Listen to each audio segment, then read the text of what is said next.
well-known riff. We were playing in Springfield, Massachusetts a few years ago, opening for the Shadows of Night, the guys who had the hit with Gloria. And we did our opening set for them, and we did probably 4 or 5 of our original songs. And the crowd was really into it. They were really liking it. The place was packed with about 6,000 people. And then I made a little remark. I don't know exactly what I said, but I made a little quip like, okay, you've suffered for our music, here's your reward. And I opened up with, and the place just erupts, goes absolutely crazy. So it's kind of, there's like it's a little bit of a power trip. You say, watch them. Right. Now, here's the thing. Here's what I want to know. Okay? When they say the guys are on the rocket ship going up to space, they don't really have control of this thing. They're sitting up in a capsule. When a fighter pilot dives the plane down at an air show and wows everybody, he's doing that. He's not riding that tiger. He is commanding that tiger. Are you riding the tiger or commanding the tiger when you strum the first chord at Jumpin' Jack Flash? I kind of think at this point I know what's going to happen. Like I said, there are certain ones that are they just don't fail. If you play the chord sequence to Gloria, or Roadhouse Blues, or Johnny Be Good, the opening riff to Johnny Be Good, it's not going to be ignored. And also, didn't you? Right now, let me stick in when you did. Don't you do Come Together at the Beatles thing? We did come together a couple of times. It has not been a long-standing part of our repertoire, but in recent years we've done it on occasion, and it does get a very strong reaction. It's an instant because it's another opening chord. They know what you're going to do, so that even if they weren't listening, they run it. Everybody goes, because we did it at the Beatles show, because we'd open with Revolution, which was okay. I thought that would be a stronger reaction than it was. But when we went to Come Together, everybody was like, whoa. And people told me in the audience, somebody who was watching, you had everybody's attention when you were doing that song. So, and that's how you figure it out. I thought Revolution would be the one, but it wasn't. It was Come Together. Right. Now let's move. Yeah, I was going to say, now let's move into a band that is back in the news again that kind of thrived on this. The Ramones were an experience, right? The minutes they start to play, that's when you're experiencing the Ramones. And then when the song's over, there is a halt in the room. You get your breath, but it's in and out, very intense. Scorsese's going to make the film. I thought he did well in the past. The Last Waltz, you and I saw as kids. We were kids when we saw The Last Waltz. How old were we when The Last Waltz came out? We were teenagers, right? More than 20 years old. Something old. It was about the breakup of the band. Right. In the middle, he's done the Stones beautifully. I loved Shine a Light, even though it was. I did too. Okay, so this could be great, but this is tricky. He's not going after the Stones apparatus. He's going to try and tell the story of a band you know a lot about. So what do you think about a film on the Ramones? What do you not want to see, and what do you hope gets in there? What do you hope he captures? Well, he's going to be working with actors this time. I don't think is he doing a documentary? I don't think so. I think he's doing a film, right? This is a feature film, correct? So you're going to see, Right, so he's going to be working with actors. I don't know who had to sign off on this. I'm going to assume that it was the estates of, all the surviving members, or the late members. I think, obviously other members of the band will be portrayed, the ones that are still alive, which are Mark Bell, is Marky Ramone. He's probably the most prominent one. And CJ was the bass player who replaced BD towards the end there. And then there was also another interim drummer named Richie. And so I imagine that those guys will have to sign off on it. And then I guess Joey and Johnny's wives and Tommy's people, and and Dee Dee's, ex-wife or his wife, whoever controls his likeness. I think they'll have to sign off, and there's a lot of unflattering things in their story if they're going to tell it that way.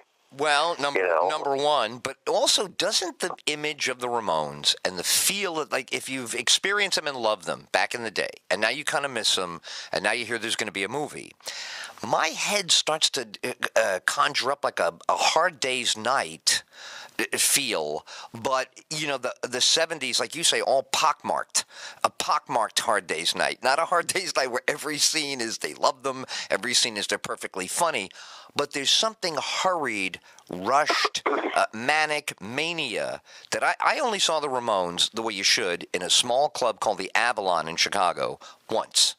And I wasn't aware that they were there. When I found out, we all ran up into this club. It was standing room pushed to the door. It was mania. Everybody knew every song. There was no, you were in it. Yeah, but what year was that?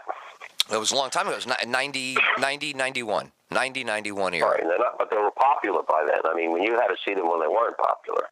Well, that's my question about the movie. What would you want a fair movie to capture? Because I see, like I said, kind of a flawed Hard Day's Night. What kind of a movie do you think would do justice? The thing of it is, Hard Day's Night is you had the real Beatles and you had their charm, and these guys idolized the Beatles, but they weren't the Beatles. And I would think casting this movie would be very difficult, particularly in the case of Joey Ramone, who was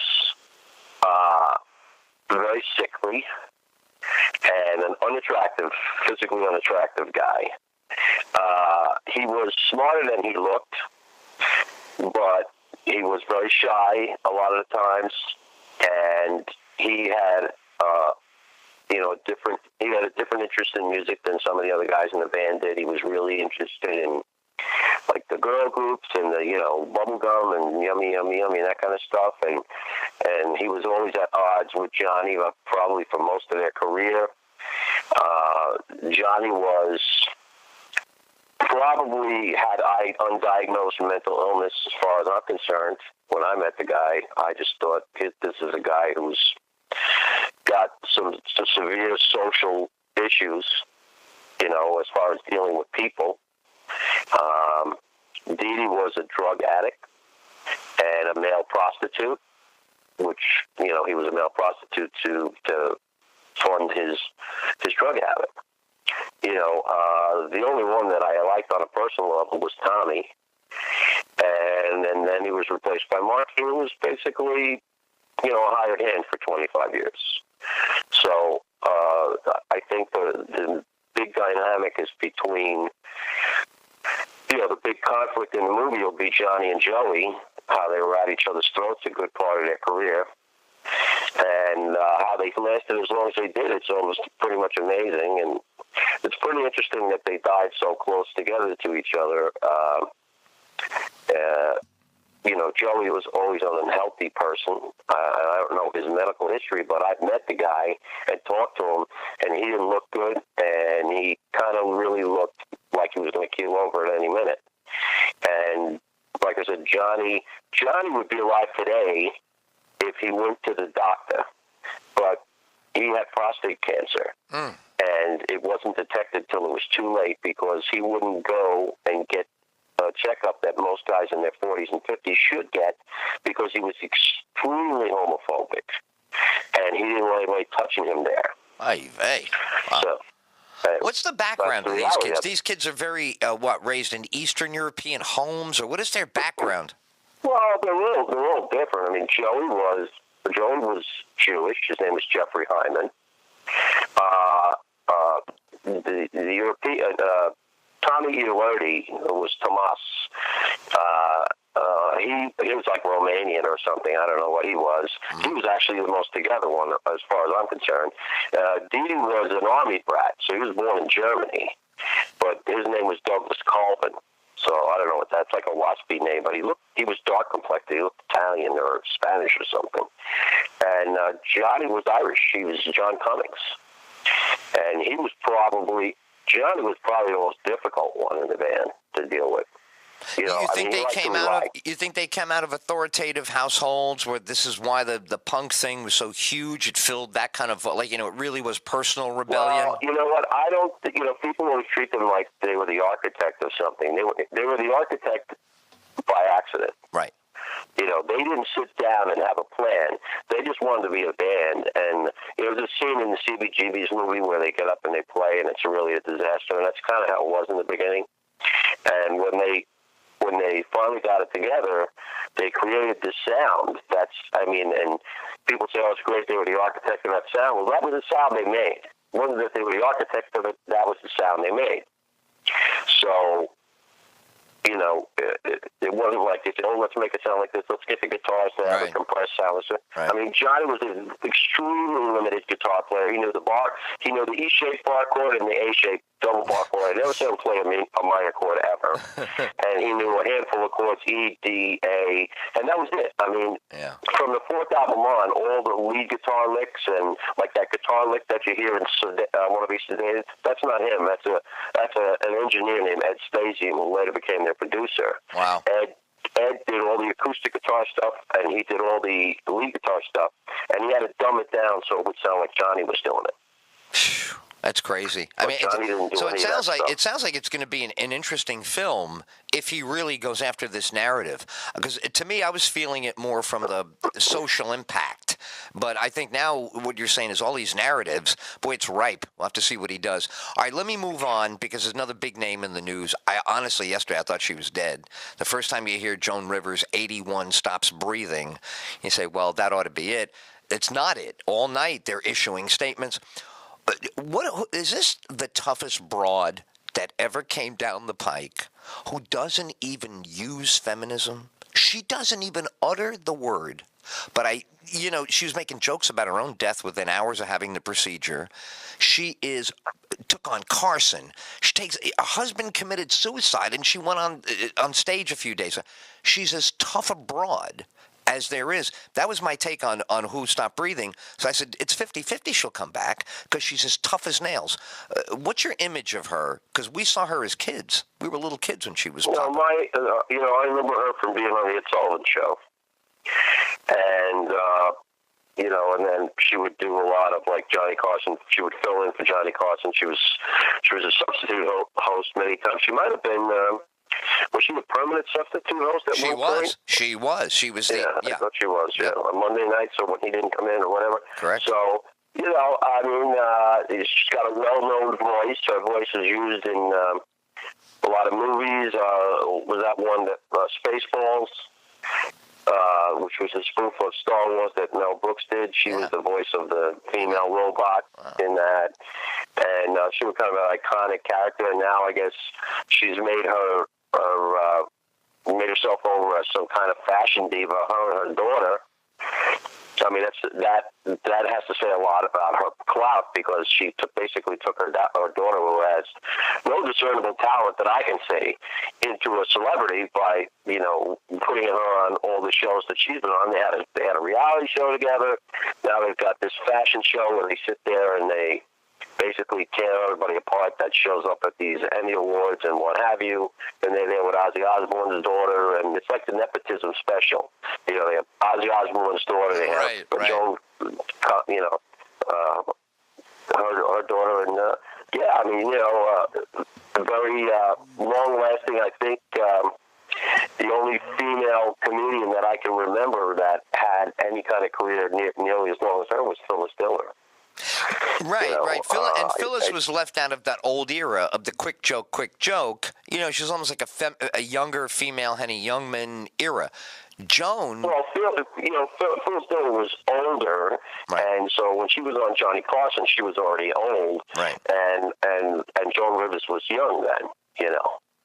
I mean, we're talking 50 years ago when she was on the Ed Sullivan Show in the 60s. Yeah. But I think what Joan did more than Phyllis Diller, though. I think Joan would rant a little. It would sound like a rant. Phyllis Diller always had a punchline. Go ahead. There was nothing was sacred with Joan. Phyllis Diller did the complete Borscht Belt shtick, but she would never get into politics or go after anybody. Which Joan would certainly go after everybody and anybody. Didn't care who it was. When Carson wasn't there, she was making fun of him. Right. And my favorite thing I learned about her is that before any of us saw her, and this is back to the era you're talking about during the Ed Sullivan era, she worked with Cosby almost every night in the Village. That was the deal. They used to all be, it was her.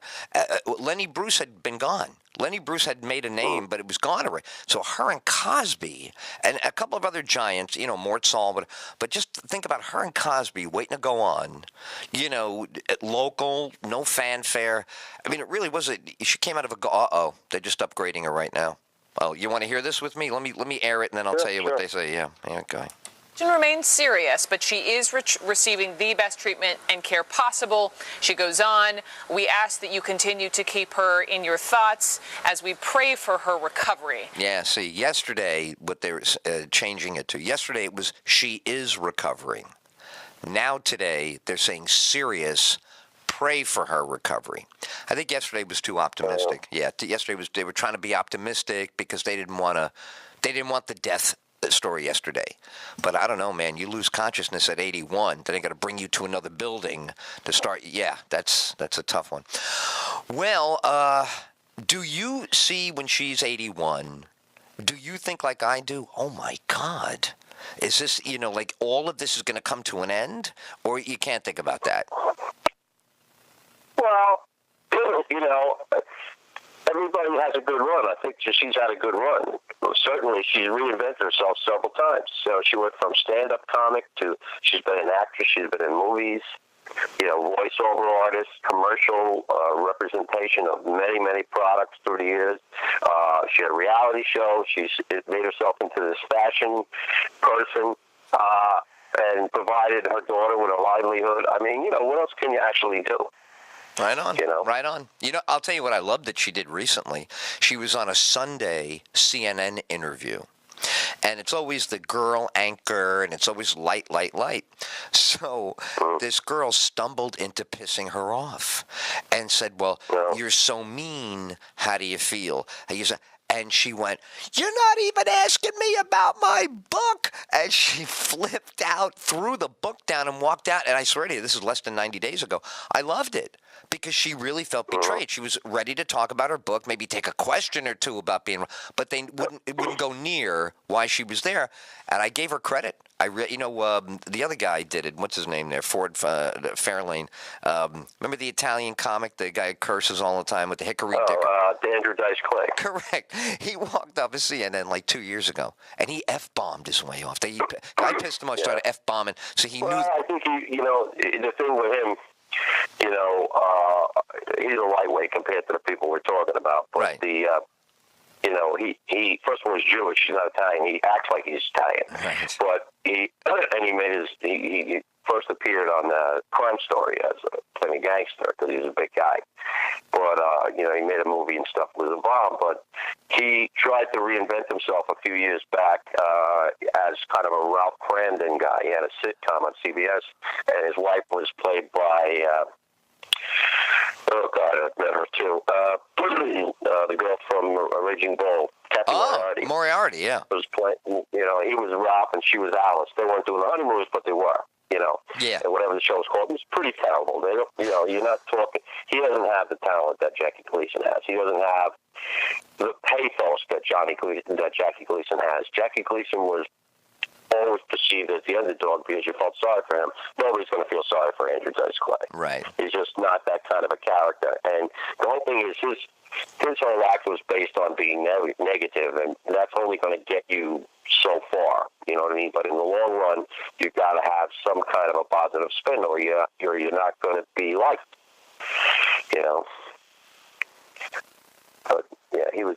He's the kind of guy like her, I think, where it doesn't matter that I'm on CNN. I don't care. And I love that about her still having that. I mean, for him, you're right. It's kind of in character. He's kind of a douchebag. But for her, I was like, good for you. If you really are you hate the way this is going. You really don't owe this little cupcake these ridiculous, repetitive questions. So I loved it. I really enjoyed it. Well, she's a much, much bigger star than he is. And, her walking off there would be akin to like Frank Sinatra walking off there or somebody like that, just saying, hey, you know what? you're not prepared. I don't really want to sit here and embarrass myself like this. Exactly. So yeah. I'd rather take the heat for walking off and having a few people say, "Oh, how dare you," than sit here and do this amateur shtick. Absolutely. Absolutely. So listen, what's new with you that we can talk about? I know you just did the Beatles gig, then you did a private after that. What's upcoming on the calendar for you and Thunder Road? Well, I actually just got a call about another thing over at the St. Ives in Danbury, so to find out what's going on with that. We're supposed to be playing over there sometime this month for like a 5K run, one of these things. I don't know. I don't have all the particulars, so I don't know. And we're just working on some new songs and trying to get a few things done and rest a little bit because we really drove us so hard this year. That's about it, really. Now, where are you at on like writing and recording? Do you just do that at your own pace? It just happens, or are you buried in there? Where are you at with that? Well, I've got a bunch of songs that are in the works, and when I get to them where I feel that they're okay, then I'll demo them. I'll sit down and do like an acoustic demo of them for the guys to listen to. And so maybe we're close to doing that on a couple of the songs. But like I said, I actually took an uncharacteristic couple of days off. Wow. Up till today, starting today till Tuesday. Nice. Just to recharge my batteries a little bit and and get ready to do some other stuff. We are talking about doing like a listening room version of the band, like a lot of these venues that is like the Dow's house. It's that show live at Dow's house, Dow Hall. Oh, sure, He's got a venue now. Mm-hmm. He's got a venue now up here in Putnam. He bought the old Town Crier, and the Town Crier moved to Beacon. And those type of shows, we don't go in there with our full band because we're too loud. So we're talking about doing like a listening room version of the band where we can do the songs that are a little more lyrical in content and acoustic guitars and stripped down percussion and what have you. So we're talking about it. Whether it happens or not, I don't know. We're talking about it. All right, good. Well, let me get everybody on your Facebook page because that's what we're using now. It's great, by the way. Get a good look at you. Get a look at the band.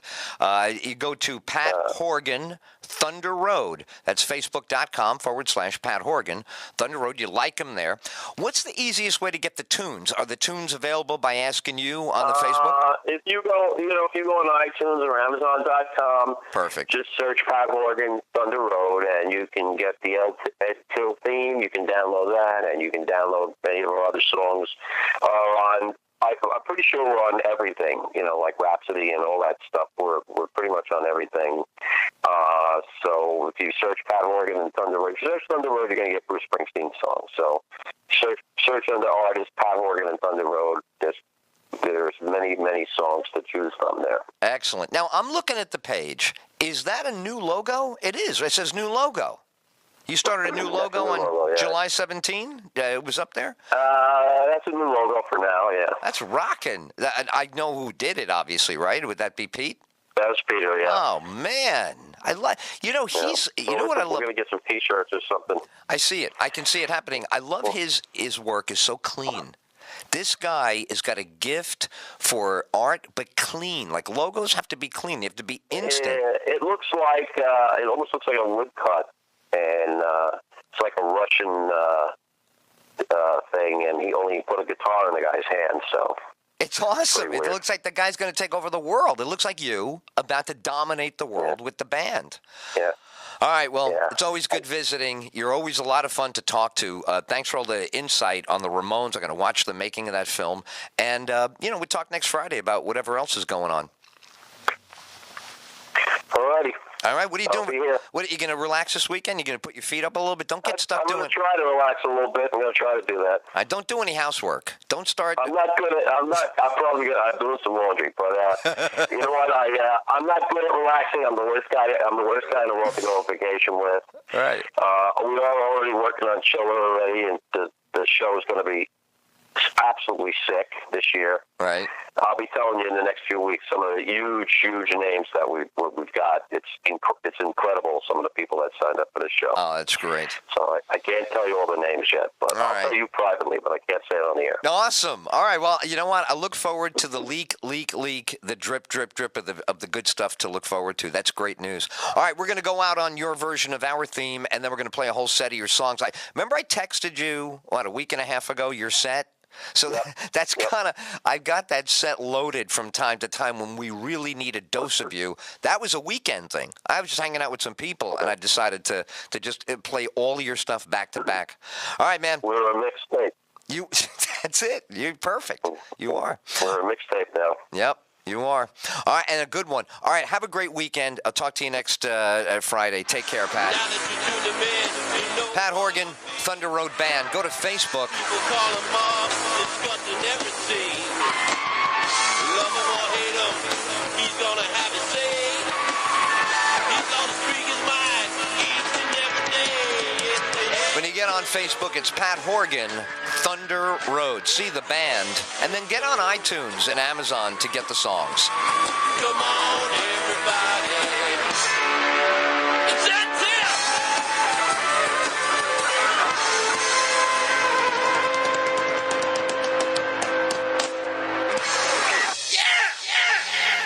The Ed Tyll Show. The Starcom Radio Network.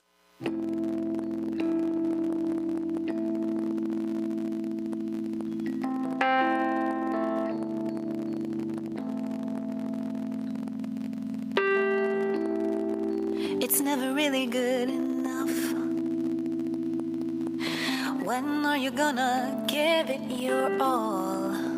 Alyssa is back. Alyssa's been on before in the Ed Tyll Artist and Showcase. The website is alyssa360.com. The track you're hearing today, I mean, they're all beautiful, and we enjoy every time she's with us. This is a new one.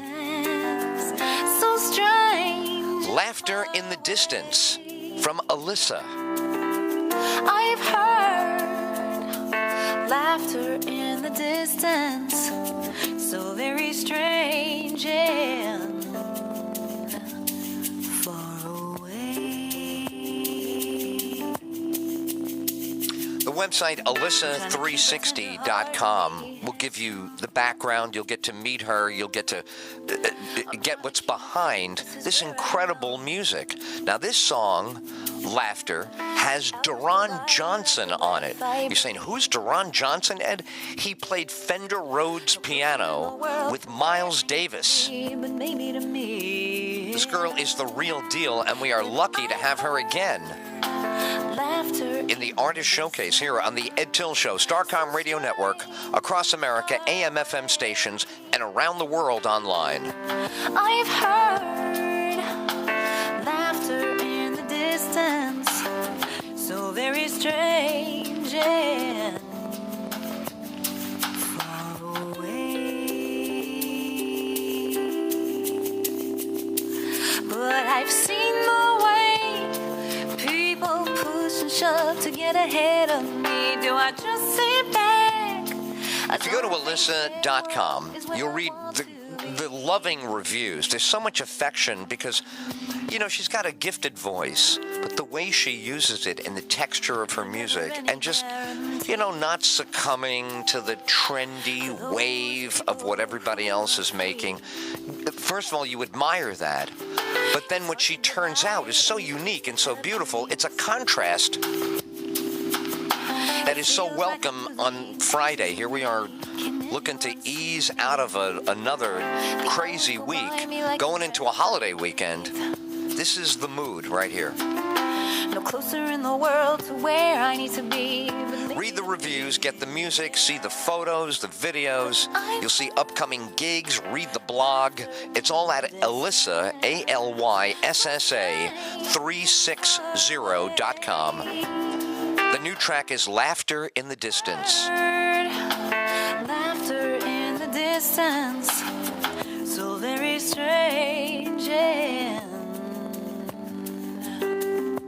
so very strange and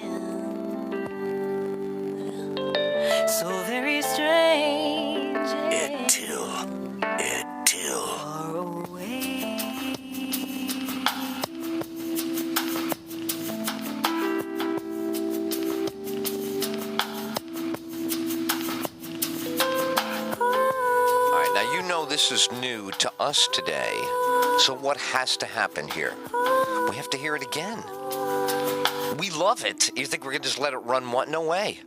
We want more. It's Laughter in the Distance, and it's the very beautiful and talented voice of Alyssa, and the website is alyssa360.com. Powerful vocals, remarkable musicality, and I love that it doesn't sound like anything else on the radio. Laughter in the Distance from Alyssa on the Ed Tyll Show, Starcom Radio Network. Frustrated and I can't concentrate. I'm dragging around all this weight, all this weight.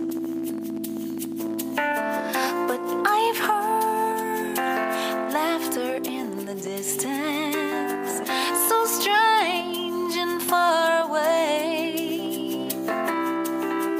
I've heard laughter in the distance, so very strange and far away. It's the Ed Tyll Show. Ed Tyll Show. I'm trying to keep a tender heart and be headstrong. I'm trying to keep my faith, this is where I belong. Go by me like the breath I breathe. No closer in the world to where I need to be. You're listening to Alyssa. The website is alyssa360.com. ALYSSA 360 ALYSSA 360.com. Laughter in the distance. That's the name of this track, Laughter in the Distance, from Alyssa. Deron Johnson on Fender Rhodes piano. Played with Miles Davis. Perfect. Absolutely perfect. People push and shove to get ahead of me. Do I just sit back? I don't think their world is where I want to. Sometimes I'm like, it's a good book. And sometimes I'm like, it's an amazing new song. You go for a walk by yourself, you play it in the headphones. Never any guarantees. Changes everything. Changes your mood, changes your look on life. Gets in, gets in there. Gets into your thinking. Have dreams. Yeah. Under your skin, Feels like I'm losing pieces of me. Can anyone see me? Terrific new track, Laughter in the Distance, Alyssa. No closer in the world to where I need to be, but maybe to me, yeah. But I've heard laughter in the distance, so strange and far away. I've heard laughter in the distance, so very strange and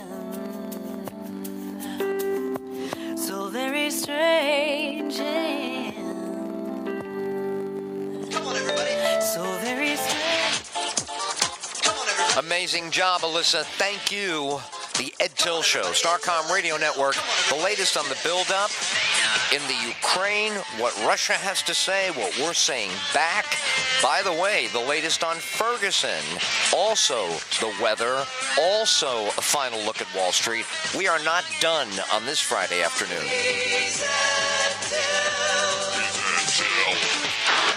It was taken by pro-Russian forces in South Ukraine. What did you find there? That's right. It's really been the epicenter in the last couple of days of these claims that Russian forces have been coming in to support pro-Russian rebels, certainly in opening up a new front in the south. 2 days ago, this town of Novoazovsk was taken over by pro-Russian forces, and commander of a Ukrainian volunteer battalion said he had no doubt that they were Russians and had Russian heavy armor with them to support them. We actually went into the town today, talked to the rebel commander there. He said that he'd captured these tanks from the Ukrainian army on his way down from the Luhansk region where he had been fighting. They did seem to be